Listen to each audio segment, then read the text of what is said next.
Okay, Miss Lopez, how are you feeling after all of those SRP treatments? Good. Awesome. Well, we just have a few things that we're going to do today, kind of go over how the treatments went, and then talk about if we need any other further interventions, okay? Okay. I do have one intervention in mind, but we'll get to that in a minute. Let's just go over some of your medical history.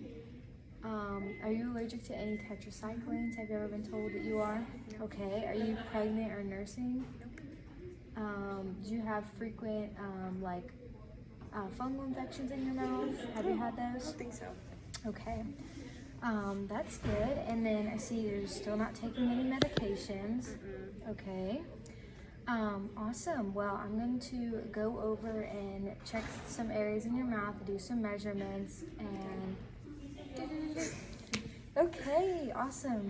Everything looks good. There's just two spots that I feel like are not responding very well to the treatment we've already done. So I want to place something called arestin in the spots, okay? And it's a form of a tetracycline. It's actually a minocycline. And I want to do this in hopes that it will it's a local antibacterial, so I hope that it'll help with fighting that infection further.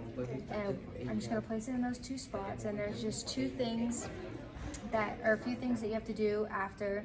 Like, I want you to make sure that you don't touch those areas. I want you to continue brushing but not flossing for 7 to 10 days after. And I just want you to avoid any really sticky or crunchy foods like carrots or taffy to make sure that it's able to stay in those spots. And I'm going to give you a chart of where I place the arestin as well so that you know which areas to be careful with. Okay. Do you have any questions about the treatment?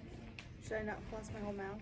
No, you can floss everywhere else, just not where I place it. So once again, I'll give you that chart to make sure. Oh, okay.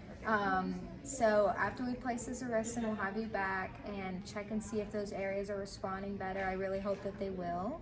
So I'm going to place the arestin if that's okay with you. Okay. Okay. And you might have some flu-like symptoms afterwards. You might have a headache. It's nothing to be concerned of, but if you have anything persisting for longer than 2 weeks, I would like you to either give us a call or go see your doctor, okay? Okay.